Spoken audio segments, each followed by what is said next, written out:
Hey, thank you for joining us. We are revisiting the Mania, a WrestleMania rewatch podcast. I'm Carlos, And I'm Maria. and today we are going to be revisiting WrestleMania 32. This WrestleMania is primarily known for the beginning of the women's evolution. So, WrestleMania 32 took place on Sunday, April 3rd, 2016, at AT&T Stadium in Dallas, a suburb of Arlington, Texas. This was the last WrestleMania to be held before the reintroduction of the brand extension in July, which introduced another world championship, the WWE Universal Championship. Do you know that this was actually the third WrestleMania that was in Texas? Yeah, I didn't know it was the third one. I thought we were like on number two. I remember they had one at the Houston Astrodome, and I can't remember where the other one would have been. Can you refresh my memory? Yeah. Where was the third? What was the second one or the third one? Which one did you say that? What was it? I think 17 was the Houston Astrodome. Let me check where the other one was. I forget. It's okay. Well, I thought you had Oh, WrestleMania 25. 25. Okay. So WrestleMania 25 was at the Reliance Astrodome. Oh, that's the Houston Texans stadium. Okay. So attendance for this event was 87,709. According to WWE, WrestleMania 32 set multiple records from the company, including grossing 17.3 million and a claim attendance record of 101,763. But surprise, surprise, when we did some independent, not we, but like people did independent reviewing, it was about 20,000 less. So there were about 80,000 people in attendance. Were you excited to see Maria Menounos back? No, but at least she wasn't in the wrestling ring. Okay. So that was always a plus. So she was doing interviews of the wrestlers for WrestleMania 32. Stick with your strengths. That's what they say, right? Stay in your lane. Is that what you're telling me? Well, not you to say, but Maria Menounos. Okay, so this event, and we can talk about this as we go through match by match, actually had some criticism. It seems like we had a few people that were injured that were supposed to be a part of the original roster. Yeah, I know Seth Rollins. I think he tears his ACL, so I that's one match that we were trying to get because eventually later on, what ends up happening, they end up like I think Vince had like an idea of having the Shield people face each other. Okay. And eventually, in this year, we do get where uh, Dean Ambrose has to face Roman Reigns, and then whoever wins that match has to face Seth Rollins because he comes back. So we are going to get into it, but a few of the criticisms that were part of this WrestleMania were that Hell in a Cell match. Oh yes, definitely that Hell in a Cell match, and we'll get into deeper details on that. The overall length being too long, usually that's not a problem, but with this WrestleMania, it was. It goes on for a little bit because we don't get those 2 nights that I keep warning you about as we're getting closer to WrestleMania 40. Right. We don't get 2 nights until then. Also, we have some questionable booking, criticism for too many heel victories. Well, sometimes it's a bad thing, sometimes it's a good thing.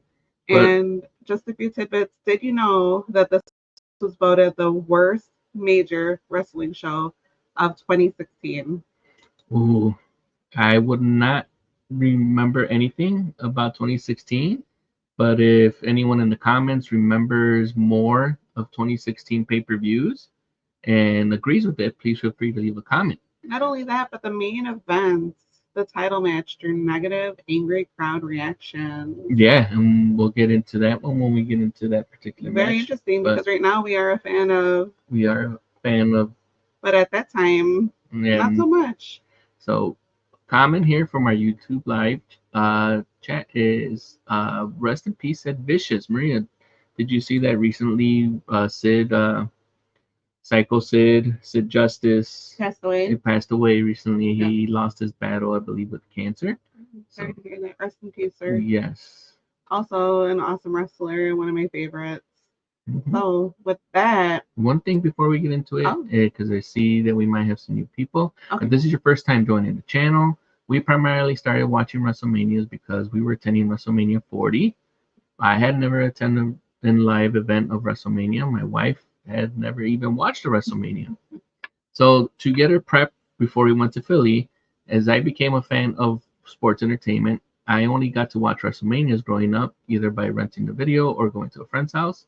So I figured, what better way to get my wife up to speed and get kind of used to the format of a WrestleMania than by rewatching all the WrestleManias.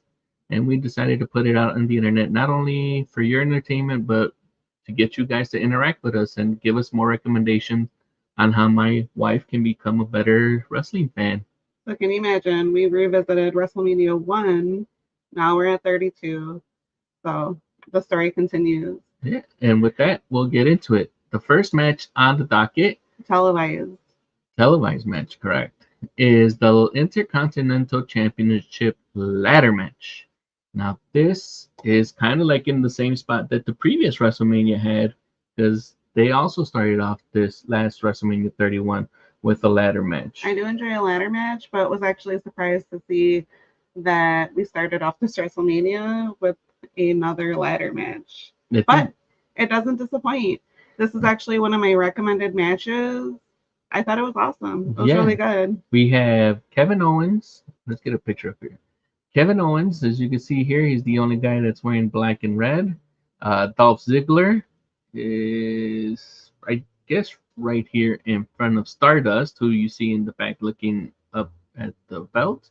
There's the Sin Cara on the left, and we have Sami Zayn, The Miz, and Zack Ryder behind Sami Zayn. And this match goes for 15 minutes and 23 seconds. Now, Maria, you are a fan of Dolph Ziggler. You're kind of a fan of The Miz at Mm-hmm. times. I am. And we have four new wrestlers. We have Kevin Oh, Owens, Sami Zayn, who made their names in the indie scene.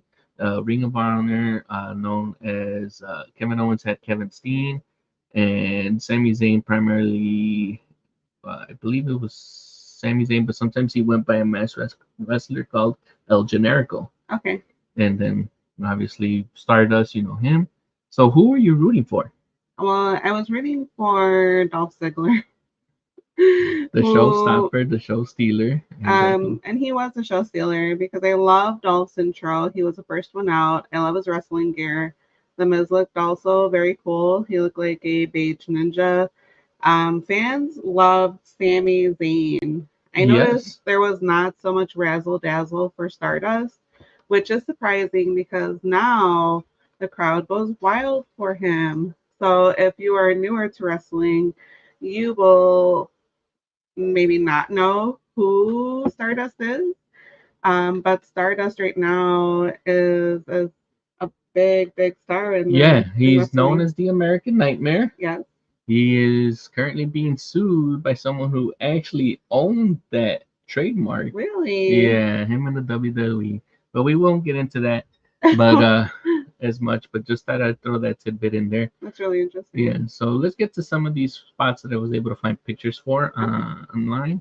We have this back body drop here by Kevin Owens and Sami Zayn, who are still entertaining us. And to me, I am a big Sami Zayn fan. So I was actually rooting for Sami, and I'm proud because I remember that somewhere in the middle of his tenure when he comes up to the main roster, Okay. he like the fans kind of turn on him. But I like that everybody was behind him here. Yeah, I they like the were. pop that he gets. I like that his music hasn't changed. Right. You still get like that ska type of chanting music that we still heard or still hear to this day. Hmm. We have this fun spot because they had a tribute for Dusty Rhodes in Right. this WrestleMania. They actually made a statue for it.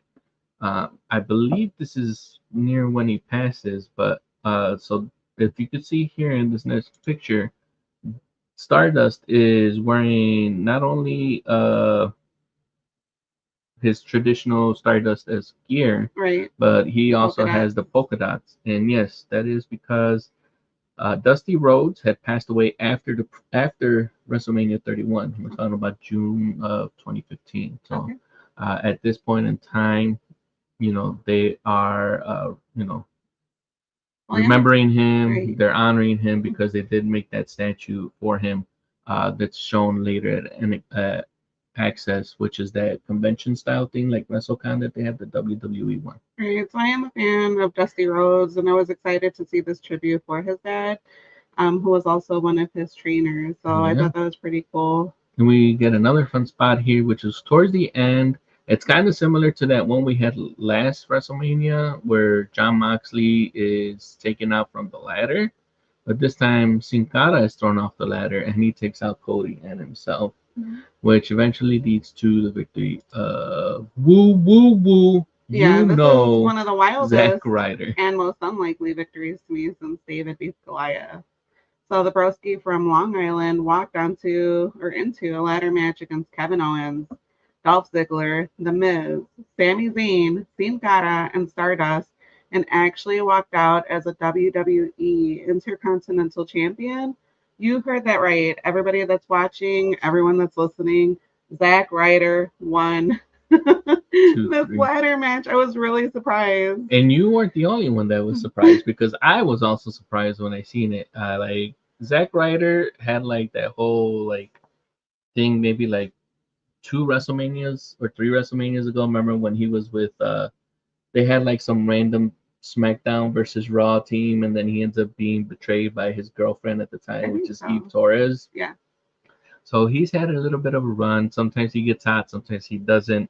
But this Intercontinental Championship reign does not last because in the next Monday Night Raw, he ends up losing it to The Miz. Spoiler, guys. So I guess everyone did not like the way they booked this, that they decided Zack Ryder was going to win. So Vince just decided to go ahead. Or it could have been like, maybe that's not the way it was booked. Maybe the Miz or missed the spot and they never got to it. So, but they ended up fixing it in the next night at Monday Night Raw. Yep. So, other than like the conclusion of the match, you like the flow. There were some fun spots, I do. right? It was great. This match was really fun, and I can't recommend it enough for an opening introduction. Mind you, we had 3 untelevised matches before this went live for everyone to watch, but this was pretty awesome. Everybody brought their A game. They were ready to wrestle. Again, I was a fan of everyone's wrestling. Surprised that he won. Very sad that Dolph lost, but what can you do? You can't win them all, right? You can't win them all. Yeah, I think like Dolph, ever since he won the championship, and then he kind of had like those injuries, like concussion issues. He's been like on Vince's bad side throughout this whole time. He lasted in the company from like what was he was in 25, so from WrestleMania 25 all the way until like he just was released last year or earlier this year actually. Wow. I thought The Miz was gonna win, but he took a little bit too long posing at the top of the ladder. So seriously, it's WrestleMania, not a photo shoot, Miz. So he was pulled down. Yeah. As for me, just like my wife, I do recommend that if anyone has not watched this ladder match, it's a fun introduction for a newer fan that's watching wrestling for the first time and wants to catch up with their friends, wants something to talk with them at the water cooler or on their group chat. If you have not watched it, it's a great introduction to not only Kevin Owens but to Sami Zayn, and to see like what Cody still incorporates as Stardust to his American Nightmare persona. Really, it's really interesting just to see that trajectory. So after 15 minutes and 23 seconds, Zack Ryder, the underdog, pulls off one of the greatest heists, and he gets to celebrate with his dad in the ring, which I thought was a nice touch. So with this, that leads us to the next match on the card, which is the return of Chris Jericho continues in the WWE, and he's here to put over not a new talent to any wrestling fan, but AJ Styles makes his WrestleMania debut This was a wrestler that I remember was primarily like in TNA, and everyone had like this great hype for AJ Styles. Everyone didn't think that AJ Styles was actually going to appear at a Royal Rumble, but that was one of the rumors, and it ended up being true. And I guess he had a real great showing because he ends up continuing and signing with the promotion, and he's still here. This is 2016, and he's still here 9 years later, not here in this house. If he is, then that's a different time. I need Randy out here to counter him.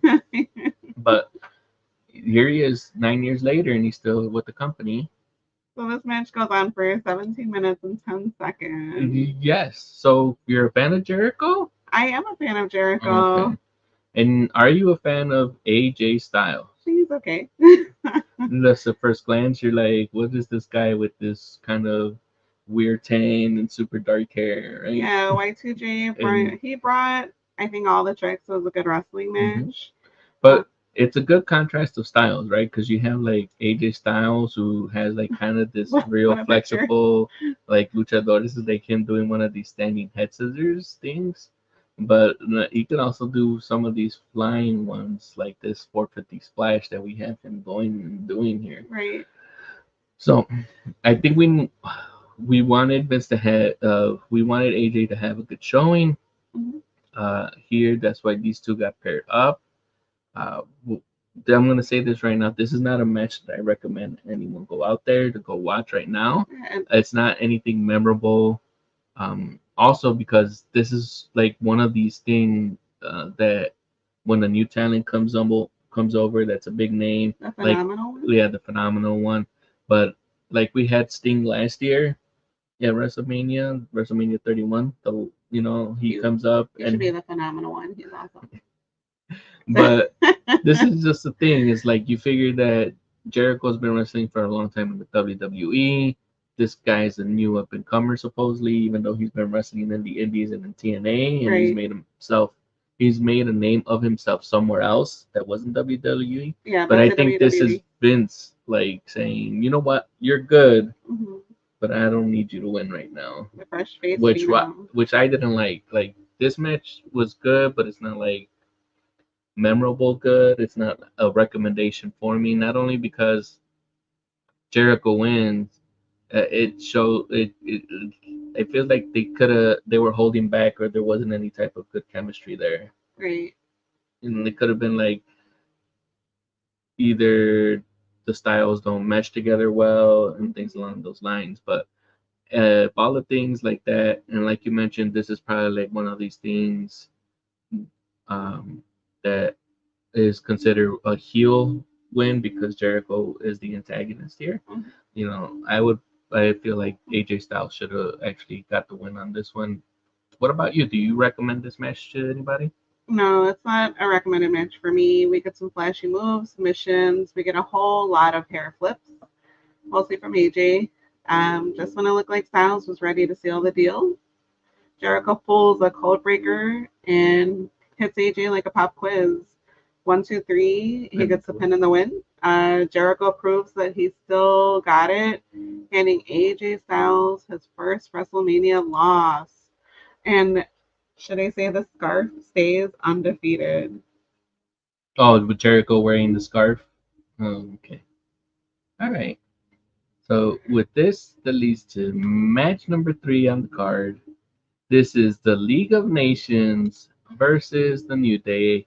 The New Day are the tag team champions, but instead of defending the tag team championship belts, they're just going to have a 3-on-3 match, which has Sheamus, Rusev, and Alberto Del Rio, who are, I guess, accompanied by King Barrett. And on the New Day side, we have Big E and Kofi Kingston, who are accompanied by Xavier Woods. These are some good days of wrestling, everybody. Yeah, and the New Day is still together to this day. And here is their entrance where they actually tilted over this big box of bootios, and they were actually inside of that. They actually came out and were inside of that box. They did. I mean, this is a showdown that had it all: pancakes, trombones, and a lot of questionable foreign relations policies. with the League of Nations. Yeah. So, what did you think? You're a fan of Kofi, or you're a fan of Big E? This is tough, right? Because I'm a fan of all these wrestlers, but I'm a really big fan. This brings me back to a time of the New Day. Yeah, because the New, New Day rocks. yes, because New Day rocks. So I'm a big fan of the New Day. I really was hoping that they would win, and the New Day was riding high. And they're so positive. They're a fun group. They're a fun trio. So I really enjoy watching them wrestle. Good wrestler. So I think everybody brought it ready for them SmackDowns. Yeah, there was lots of good action in here, but it's not like I feel like this was like not the main attraction. Well, obviously we know why it's not the main attraction because we are revisiting. But the match is short at the 10-minute match, which is like you have a tag team match or a 3-man tag. Was it? No, it was a tag team. So you figure that they would go a little bit longer. These are all seasoned veterans, like Sheamus, Rusev, Alberto Del Rio. They've all Yeah. been wrestling for a while. But we get a Sheamus was handing out them kicks like they were yeah. free samples. He also did those beats of the battery, but he did it in the rhythm of New Day Sucks. So that was also cool. Yeah, the New Day seemed like they had everything under control, but until King Barrett, ever the mastermind, distracts the referee. Yeah, and then the League of Nations wins. Wade Barrett gets up there because he's the mouthpiece right now, and he's saying there's no 3 men that could take on the likes of Sheamus, Alberto, and Rusev. He's a commentator now, right? He's a commentator now. This is something. His contract was coming to an end. Yeah. So that's why he's not involved in this match. Okay. And they weren't sure if they were going to resign him. So they ended up. Vince likes to at this time kind of quietly make you go away, but I guess Wade Barrett was very hot at the time. Right. So he's like, he's got to give us some time. So getting back to that promo he just cut where there's no 3 men that can touch him. Well, guess who answers the call? Yeah, I was excited. Shawn Michaels comes back again after making his appearance at last WrestleMania, doing a sweet chin music to Sting to help Triple H win. He looked great. He looks like he's still going. He actually has one more match in him. If you guys who are watching or listening would like us to review HBK's last official match, please drop it in the comments. And if you're watching and you like what you see, don't forget to give us a like and share with any friends that you are looking to convert to wrestling fans. Yes, all 3 of these are some of my all-time favorite wrestlers. Yeah, Stone Cold rocking a Dallas 316. And let's not forget about Mick Foley, who's rocking his Cactus Jack. And his mom, his mom pants. And his dad pants? His lounging pants? His lounging pants. His lounging pants? Yeah. Very loungy. So they answer the call. They go on the attack. Sheamus gets a Mr. Sacco in the mouth. And then they end up kicking out the League of Nations. And to celebrate, we have the New Day helping the older generation get and catch a groove. Yeah, this is painful and awkward. We get to see Shawn Michaels twerk, Mick Foley swinging his hips around, but the only one who doesn't dance is Stone Cold Steve Austin. He ends up giving Xavier Woods a stunner, and they end up celebrating Stone Cold Steve Austin style. So with that, would you tell everybody, was this a recommended match for you? I would only recommend if you wanted to see this and if you could find just a clip of the promo of the League of Nations calling out 3 random people who can challenge them, watch it for that part because it's fun to see like Stone Cold and HBK and Mick Foley still have like a little bit of a go, even though it's like not an official match, but it's just fun to see them out there. They look like they're having fun. The League of Nations people probably like getting a little bit of a rub from like the older legends. Yeah. Like we were able to beat the New Day, but we couldn't beat WrestleMania legends like Stone Cold and HBK and Mick Foley. Pretty awesome. So Yeah, I really enjoyed the end of this match. It was pretty cool. I definitely recommend that you watch it. If not the end, very, very awesome. Can't get better than seeing these three legends in the ring. Yeah, and hopefully you are able to go see when Mick Foley is going to be in the Chicago area on October 25th for a signing and photo op opportunity. If you guys are interested in that, I'll go ahead and put the link in the description of this YouTube. On if you're listening, I'll put it also in the description of the podcast. Wishful thinking that I'm able to see him, so we'll see. Yeah. Let's see. And so with that, go takes ahead. us to match televised match number 4 with Brock Lesnar, with Paul Heyman, Dean Ambrose, with a no holds bar street fight, clocking in at 13 minutes and 6 seconds. So is this the wildest street fight you ever seen?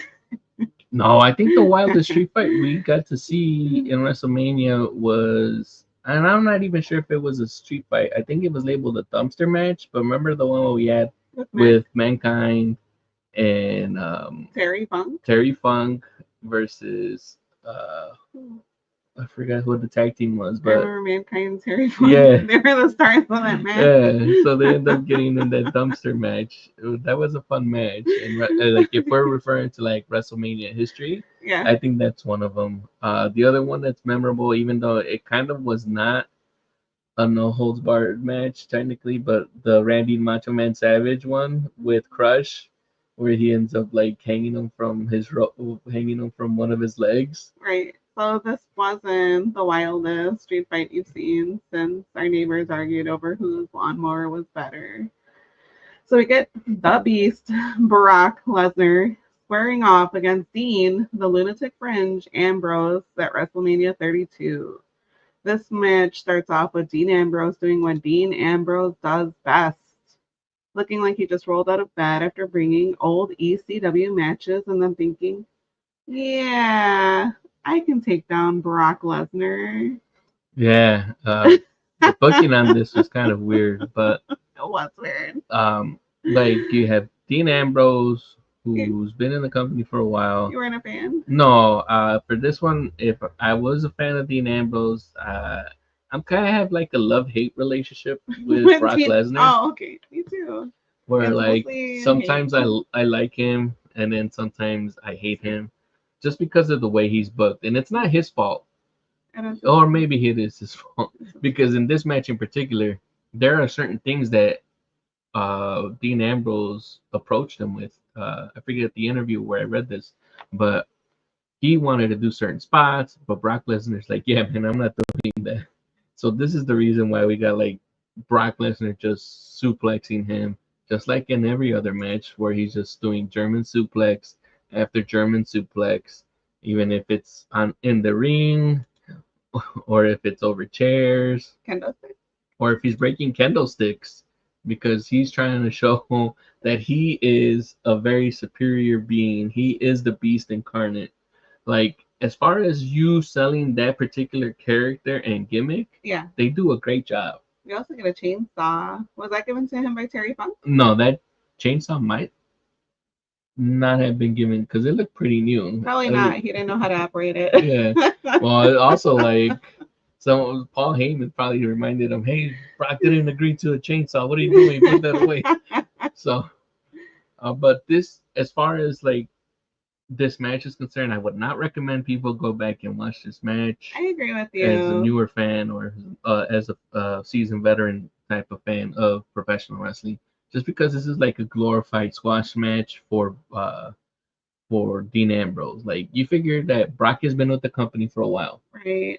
And he should be doing like traditionally it's been known, like the older talent puts over the younger talent. Right. But this Brock, for some reason, just refused to do that, and these are one of the instances where he does. Yeah, I think he had one game plan in this match, and it was like suplexing. Yeah. So, and Ambrose had a ticket that was first class. Yeah, I mean, he tried to ring his bell a couple of times. As we see here, the ring bell actually gets used on Brock Lesnar. Yeah.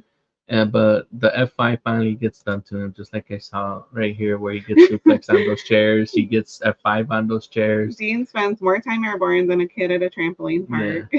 Yeah. So yeah, you guys will have better things to do for the 12 minutes and 49 seconds this match is actually I'm for. seeing him get ragdolled. Yeah. So you don't have any else to add to this match, right? We can just. Oh yeah, I mean Ambrose looks pretty desperate and delirious towards the end of this match. What can you do? I mean, he ends up getting, like I mentioned to you, he ends up getting like, I guess, kind of like a thank you from Vince, like, hey, you did the job, so how about we thank you later on? You took the hits. You took the hits. You worked. You made Brock look good, so I'm gonna reward you with a title shot later on. Like you said, 1, 2, 3, and that's it. Yep. Brock Lesnar victorious as ever. So with that, we get a break from the action. We get introduced to the 2016 WWE Hall of Fame class. I thought this was pretty cool. What you think about it? So we get the induction of Pimpin' Ain't Easy, the Godfather gets in here.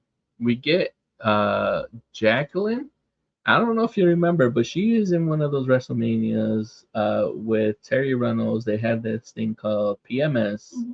So she's. Thanks a lot, guys. They were called Pretty Mean Sisters, but they did not come up with the acronym of PMS. You know who probably did. When you say Pretty Mean Sisters, okay. Yeah. We have Stan Hansen, which is Stan Hansen is a longtime veteran. He did appear in the WWE, but it was like in the early days before WrestleMania. So if you are watching and you have any particular Stan Hansen matches that you want my wife or myself to rewatch, or listening at some comments, yeah, feel free to leave a comment or shoot us an email at revisitingmania@gmail.com. And if there are any matches that Stan Hansen's career has that are worth us taking a revisit, send us a tweet. Yeah. And also at Revisiting Mania and all social platforms. And then we have Joan London, who is the recipient of the Warrior Award here. Nice to see her honored. Yeah. Pretty cool. We have the family of the Big Boss Man, because unfortunately he is no longer with us when this induction is made. Rest in peace, Big Boss Man. Yeah. We have a staple of WCCW, of World Class Championship Wrestling. The Fabulous Freebirds, and this man right here with the fedora is still with the company, working in the background. Oh, this name escapes me. He's known as Doc Hendricks. I wish Raymond was watching because he loves this guy and he knows his name. And it's escaping me at this time. Go ahead and we'll move on to this one while I look it up. Snoop Dogg. We got Snoop Dogg in the house. The night before, right? Yeah, Snoop Dogg was there before because he had his induction just along with all the other people and talent that we have here. They're go and they get inducted on SmackDown, and then they have see him later with Sasha Banks. Yes, we do see him later with Sasha Banks, and that guy is Michael Hayes, is the one that's in the fedora. Thank you very much. And the last, thank you, and not least, Sting. It's Sting. Sting gets his Sting gets his WWE induction into the Hall of Fame, and it's funny because in this speech he says that he is no longer going to wrestle, he still continues to but he does. He comes back when it's AEW. He joins them in, I believe, 2019, and he just recently retired. And actually, it was 2020, and he just actually retired at the beginning of this year. He was recovering from an injury, though, right? Yeah, he takes, I believe it's like with his neck? Yeah. Remember in the previous WrestleMania when we watched Seth Rollins versus Randy Orton? Right. He does this power bomb to the turnbuckle. Mm-hmm.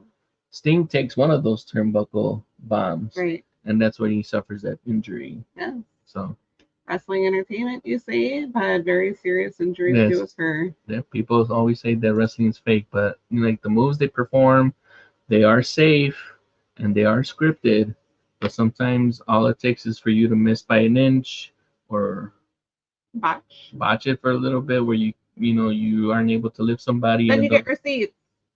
look at you sounding like a smart mark. So that was the Hall of Fame class. What did you think? It was good. Another good Hall of Fame. I like the last one. Yeah. Happy with this one. It is getting more current for you. Like as you as a newer fan to wrestling, I the still smart am a marketing fan of the training. older wrestling though. Yeah. Even though this is becoming more familiar because I was watching some of these, I still like the classic wrestling. So that takes us to match 5. Yes, and we have a triple threat match. It's time for the ladies to have one. We've always had Randy Orton have a triple threat match He's in always part of WrestleMania, but this time Randy's not on the card at all. So who's got to do the triple threat match this Randy, time? where were you? The Divas. But actually, they're no longer called Divas. No, they're not. Because we have Lita, for some reason, on the kickoff, introducing that the Divas Championship is going to be retired. They retired this name, right? The Divas? Yeah. Yes. And it will be now known as the Women's Championship. So there's Charlotte. She's the current champion with the Divas Championship that had like this weird little butterfly on it.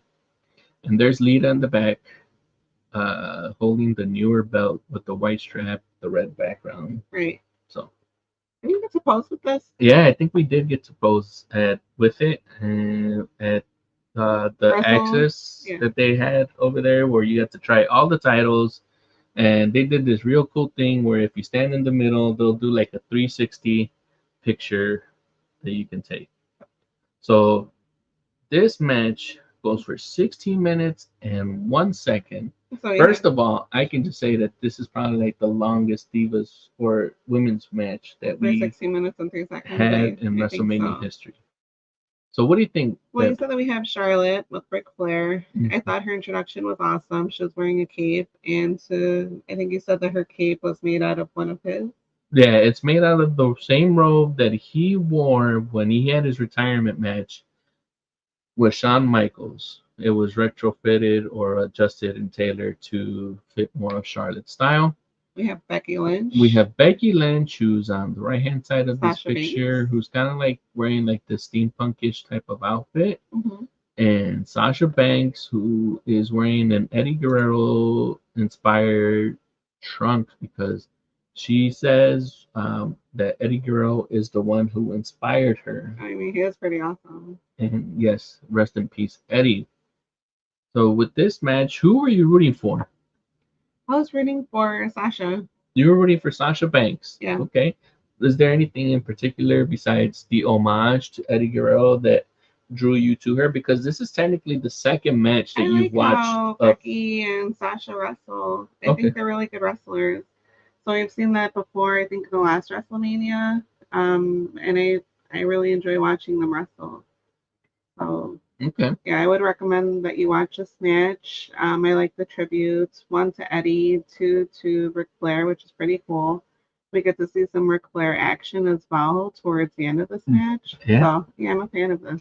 You can't have Ric Flair on the outside of the ring and not expect him to get involved. And if I remember correctly, when when Ric Flair was accompanying his daughter Charlotte, he always got involved anyway, because you can't have the dirtiest player in the game in your corner and not have him try to give you the leg up, you know? Woo! This match, I cannot gush about this match enough. I love this match. Like, we have gone through 31 WrestleManias before this. Yeah. I think there's only like maybe 10 or 12 WrestleManias that actually had women's matches. There was one that I did recommend, which was the Mickie James match that we had. Mm-hmm. And I don't think I remember ever recalling like recommending any other women's match. Yeah. I mean, Becky's tossing suplexes. Yeah. We got these women actually working out here, you know. We have, like you said, Becky and Sasha over here working on this thing. Sasha's flipping and flying. Yeah, we have Sasha doing here this crossbody splash from the top rope, which she actually ends up, if you're able to watch this on the live stream or if you're watching, I'll describe it. But Charlotte has Becky Lynch in a figure four. She's about to do that push up to the figure eight, but Sasha Banks climbs the turnbuckle, and with this angle, she is actually gonna splash where the legs are intersected between Becky and Charlotte, where Charlotte takes the brunt of the impact. Right.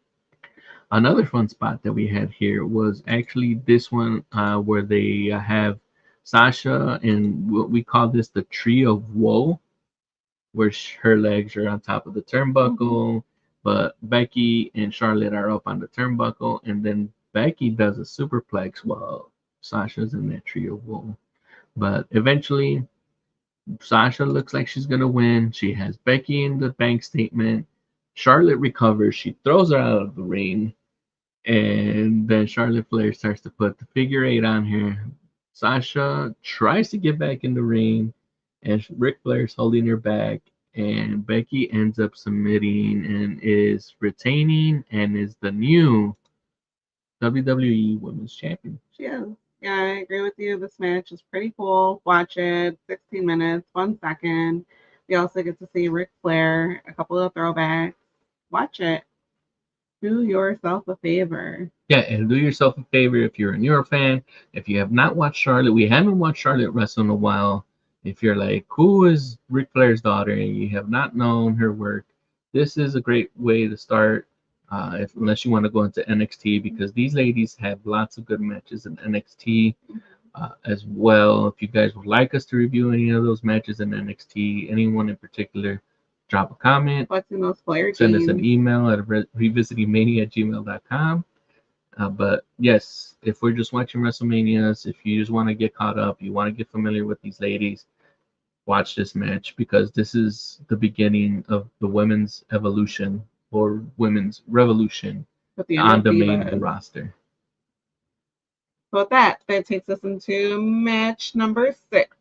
The match that nobody asked for, but Televised. some reason we got the You didn't Undertaker. ask for this? No, I You didn't want this? No, I did not want this match. You didn't put this in No, as a request? No, I did not get like a make-a-wish from Vince. He's like, Carlos, what is your last wish? And I'm like, I want to see the Undertaker versus Shane in the Hell of a Cell match. And he's like, I'm gonna make that happen, pal.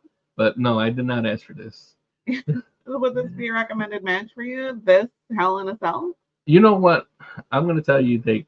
I am a fan of Shane, like his persona. Bro Shane? Yeah, but like his wrestling skills are like Lackluster? they're not lackluster. They're okay. Like he can go, but I wish that he wouldn't have to take all these life risking falls and drops. Why? Because they're very dangerous. I know I'm saying, like, why does he do that? Because I guess maybe he feels like he doesn't, like, maybe he knows that he needs to give it a little bit more. Do they call him a sex tape? No, they do not call him a sex That's a tape. throwback to one of our previous shows or previous episodes. Yes, that is from an excerpt from our review of Fighting with My Family. If you guys have time and you guys want to watch that, please feel free to do so. So they don't call him the sex tape. Got No, it. no, they do not call him that. But at this point in time, like, The Undertaker's 51 years old. And he's in this Hell in a Cell. We just saw him in the last WrestleMania. Yeah. So here he is. We thought he retired during the WrestleMania when his 30. streak was over. Yeah, at WrestleMania 30. But here he is. That unfortunate Let's loss. go ahead and get you some Brock pictures if Lesnar. you guys watching with us. So Okay. they get this standoff where Shane is doing like his boxing. He's got good footwork. I give him that. This outfit is so random. It's like he was at the office all day and decided to go to a baseball game. That's what this is. Yeah.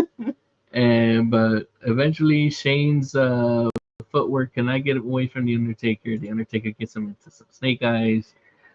Shane eventually gets control, and then he puts him not only in the Hell's Gate, but in this really bootleg looking sharpshooter. While the Undertaker is recovering from this coast to coast. Like, these are one of these spots that I like from Shane. Yeah, it's pretty awesome. So I'm glad that he's still able to do this. The Undertaker, as you can see, normally people hold it around their chest or around their stomach. Like he's But the Undertaker's like, I'm 51 years old, bro. I'm not taking this for and you. he didn't really take the hit, which No. is good. The can did. Yeah. And then while the Undertaker is recovering, for some reason Shane gets some bolt cutters and starts cutting the bolts from the side of the Hell in the Cell. Yeah. The Undertaker recovers and they tackle him through. They're kind of fighting outside. Shane gets the upper hand. I wonder if the Undertaker has PTSD from selling From Hell in the Cell, from the Hell in the Mick Foley. Cell. I mean, this isn't like his first Hell in the Cell, No, so it's he not. continues to How can have we these forget someone with matches. Mankind? And for some reason, he cannot talk people out of going to the top of the cell and jumping, leaping off. leaping off. How many feet is it? They say it's 25 feet. Over 25 feet. So you have to consider that he kind of jumps. So maybe, like, you're right, it's over 25 The feet. stakes are high, everyone. Look at how high that is. So not only is Shane gonna do a leap of faith onto the Undertaker with this elbow drop, but guess what? The Undertaker moves. Yeah. Undertaker moves. He's like, I'm 51 years old. I'm not taking this for you. I was like, where did he go? And then that's it. Like, it's like maybe 5 minutes of Shane recovering. Undertaker finally throws him, rolls him back in the ring. It gets a tombstone, 1, 2, 3, pin and win, and we have the Undertaker streak continue on here at 23-1. Yeah, Taker shrugs off most of the attacks, and we understand why. Would you recommend this match to those listening and those watching? If it was shorter, maybe. Or no, the match. If the match was shorter, I would definitely recommend it. Like right now, you got like the super abridged version of it, obviously, because we don't want to break this down move for move from you, So, but this match goes for 30 minutes. It's a long time. So, why would I subject any newer viewer? That would be like me. I would say like I've seen good 30-minute matches from like a Shawn Michaels. Yes, like we even see in WrestleMania, the Iron Man match, but this match in particular, it's all spot heavy. Yeah. If it wasn't for those high spots that we have or those dangerous spots, we wouldn't have any match to watch, and there's too many rest breaks in between. Right. So like this match has no rest holds though. No. Which we see a lot with Hulk Hogan holding everybody. Yeah.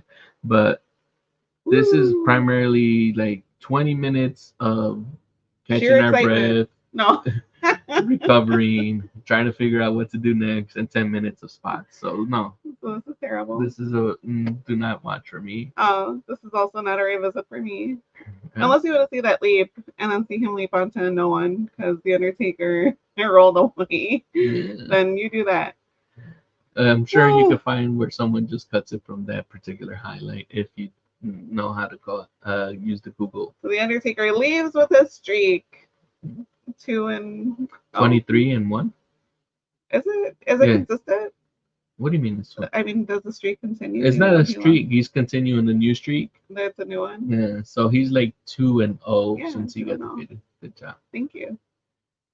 And with that, we move on to match number 7. Yes, which is the Andre the Giant Memorial Battle Royal, and this goes for 9 minutes and 40 seconds. 41 seconds. Okay. Now, you've seen all the wrestlers that we have here, right? There's a lot. Yeah, we got Shaquille O'Neal, we got Kane, we got Diamond Dallas Page, Fandango, Damian Sandow, The Big Show, Adam Rose. So we got many wrestlers here. We even got Tatanka to come back besides Diamond Dallas Page. Have we met Tatanka? We have not met Tatanka. I believe he was at WrestleCon, but I don't think he was at his booth when we went over there. Okay. So I think the best part, and I think this is what everyone probably wanted to see, I'm going to put this picture up there, was the face-off between Shaq and The Big Show. Wow. You thought The Big Show was the biggest show, but nope. Yeah.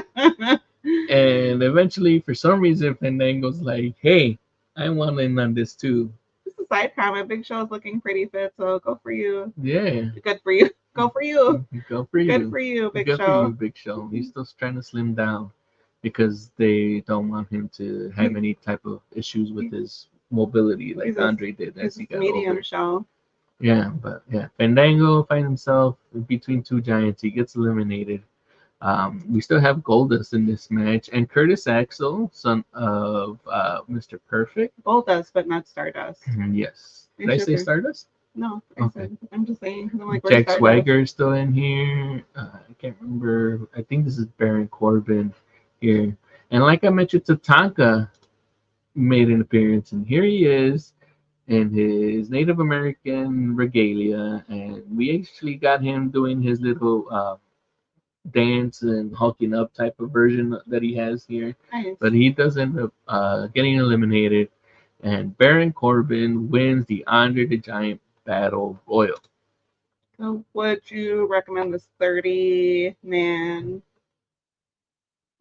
battle royale? No, I think the one that we had last WrestleMania Mhm. 31, that one was a good one. But this one seemed kind of like lackluster. Like there was nothing exciting So you thought this was great? besides like the stare down of the Big Show and Shaq. Yeah. What do you think about Baron Corbin winning the Andre Memorial statue? Imagine taking that on your Uber ride home. I still have like this issue with it where like people win this trophy and it kind of gives them a little push, but it really doesn't lead to anything. Okay. So it seems like uh I don't want to say a worthless accolade because I love Andre the Giant Yeah. and I love that they're using his name, but I'd like it for it to be something meaningful. Mhm. Like this is like something like they started doing again with the King of the Ring, Right. where if you won the King of the Ring this year, Mhm. it guaranteed you a title shot at SummerSlam. Yeah, you're like, this should be more meaningful.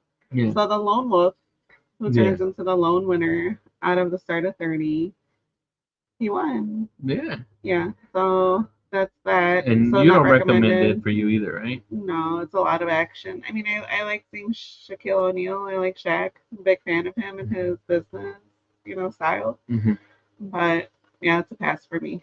So with that, that takes us to match numero ocho, match number 8. Well, it's not really a match, but we get an entertainment break of the Dallas Cowboy cheerleaders. I meant the one with the rock. I forgot about the cheerleaders. Well, this kind of leads into The Rock. They were So really good the though. Dallas cheerleaders here entertain the world, but like my wife mentioned, we get another appearance by The Rock, who has a flamethrower Thank you. and lights his name on fire. I expect that at the baby shower, Well, I have to get a flamethrower. please. Maybe not. But The Rock is going down there. He's thanking everybody for being there. He gives the attendance. He's thanking everyone for being a friend. Yeah, he's like, this is, supposedly 101,763 people attended this WrestleMania, which the number just like the one for AEW last year, where they had at Wembley supposedly 80,000. This number is also in contention. Yeah, this is about 80,000. Yeah. So eventually, The Rock is interrupted by the Wyatt family, who do not have um, John Huber with them. Uh, he is not with them, but they ended up picking up Braun Strowman, who's still with the company. Right. So eventually, Eric Rowan challenges The Rock, and 7 seconds later, rock bottom, The Rock wins in record fashion. Folks, if you blinked, you might have missed the fastest WrestleMania match in history. It was quicker than The Rock's entrance, and it lasted about 57 times longer than the actual match. So, but wait, we're not done. There's The more. Wyatt family starts surrounding the ring. The Rock is there, 3-on-1. He's like surrounded, and who comes out?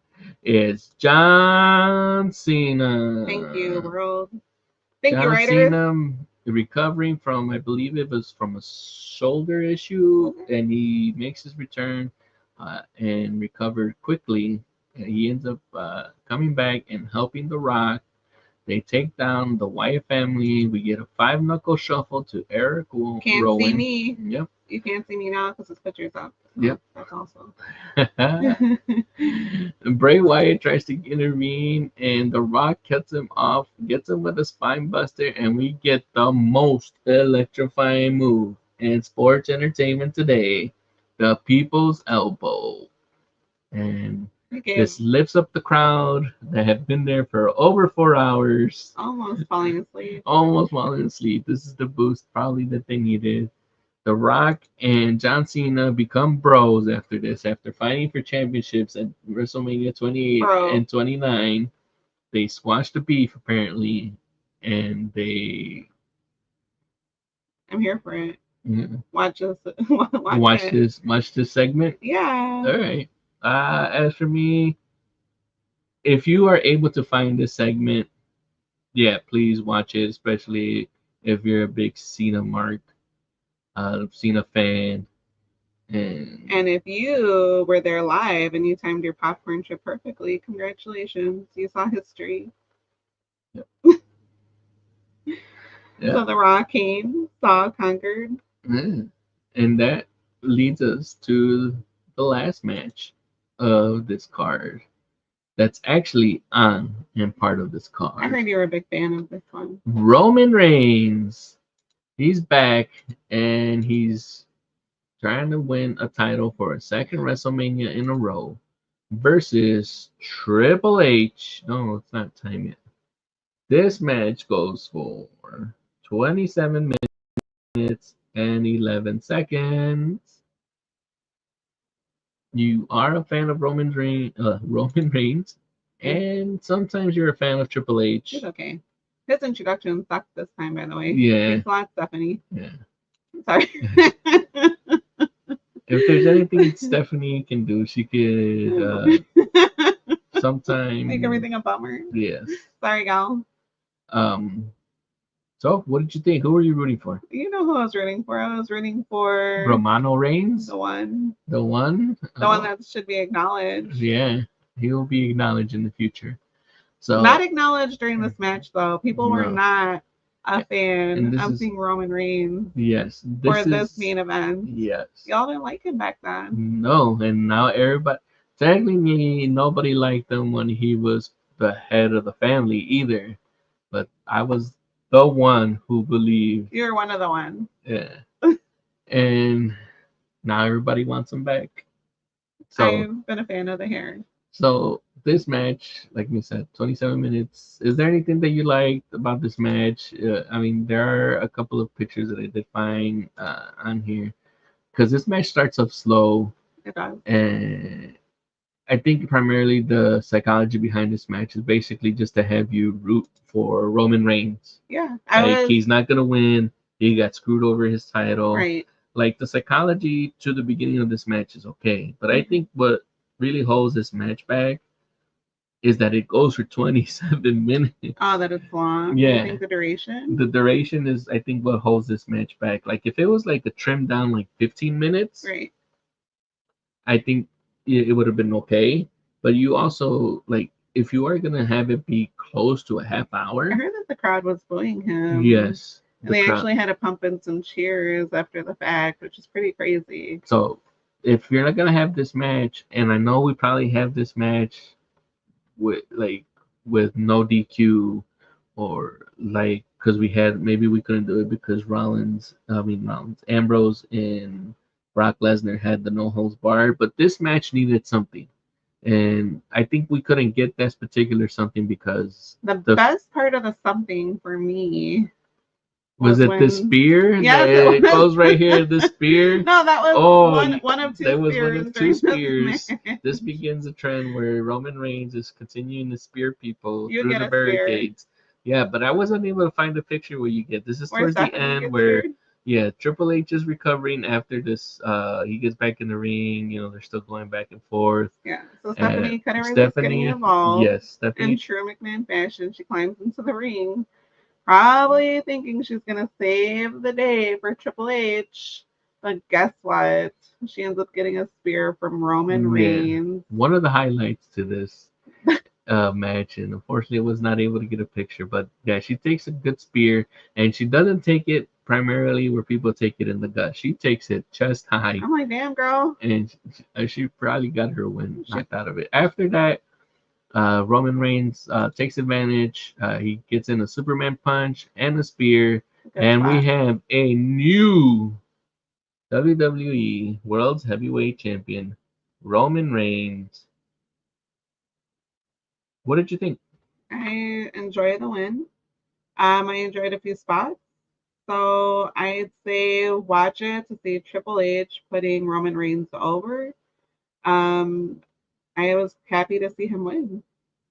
And finally seeing Triple H lose. I was like, I think there could have been a couple of people that Triple H put over in the past. Yeah. But it was good to see his victory. I know that the fans were not happy with it at this time, but me looking back at this match, I was excited to see him win. That's all I got. Yeah, as for me, I would not recommend anyone to go back and rewatch this match just because I feel like it runs a little long. 27 minutes long? Yeah, maybe if they trim it like 8 or 10 minutes, or if they had something special, it would probably be a better, well thought out, planned out match that Right. justifies the runtime. Well, that was part of the criticism too for this WrestleMania. It was the overall length was seen as too long. Well, that and the whole card as all because I think with all the vignettes, because we had Miro Menounos do like 2 interviews, we had 3 kickoff matches, right? That we didn't get to see. Yeah. Or like us in general, people probably saw it that we're interested in watching it, but you're being held captive for close to like 5 or 6 hours because then I heard in this particular venue, it's very difficult to get into. So sounds like the stadium that we have over here. Yeah, so it would have taken you, if you are familiar with getting into this stadium in Dallas where the Cowboys play, and probably someone local, they were probably there a little bit earlier. So you're already in the stadium for like for 2 to 3 hours because you're excited. It's WrestleMania and you want to get there. Right. So you're probably there for like 7 or 8 hours already. So much beer you can drink, y'all. Yeah. So of this card, I think there's only 3 matches that we recommend that you rewatch to kick off of the Intercontinental Ladder match. Yeah. Because of the fun spots. Yeah. Because of the up and coming talent, I believe. Who was not part of this WrestleMania because he had an injury, by the way. Yes, he started having his neck injury issues and concussion issues. I think we all agreed that we can also recommend the triple threat match between Charlotte Flair, Becky Lynch, Ric Flair. And Flair, and the other match we could recommend here. You wanted to recommend that Undertaker versus No, I didn't. I think I don't have another match I want to recommend. I think it's just those 2 matches. We recommended segments, which is the segments of the League of what happens after the League of Nations and the impromptu match. But I think it's only 2 matches that we both recommend. Like a solid 2.5. Yeah. And with that, thank you very much for joining us and dropping comments here, keeping us company as we revisit WrestleMania 32, the start of the women's evolution or revolution, whichever you want to call it. If you are listening, or if you prefer to listen to this, I'll be uploading the audio to all major podcast platforms: Apple, Spreaker, Spotify, YouTube Music. We'll take our YouTube video, and if you want to take us on the go and save your data or just listen to us, you could just push the button and take away the video, but the audio will continue. You're going to take us on your cassette player and play us? Oh, I don't think that's possible. No. But if you have any recommendations, any matches you want my wife to see to continue her road to becoming a smart one, please tag us on Instagram, on Facebook, our Facebook page, Revisiting Mania, on Instagram, Revisiting Mania, on X, Threads, or if you want to drop us an email at revisitingmania@gmail.com, please feel free to do so. Send us a thread. Yeah. Thank you very much for joining us today. As always, your support and enthusiasm mean the world to us. Until next time, keep the WrestleMania spirit alive, and we'll catch you in the next episode of Revisiting the Mania. Take care and stay tuned for more wrestling nostalgia. Deuces. Deuces. Deuces.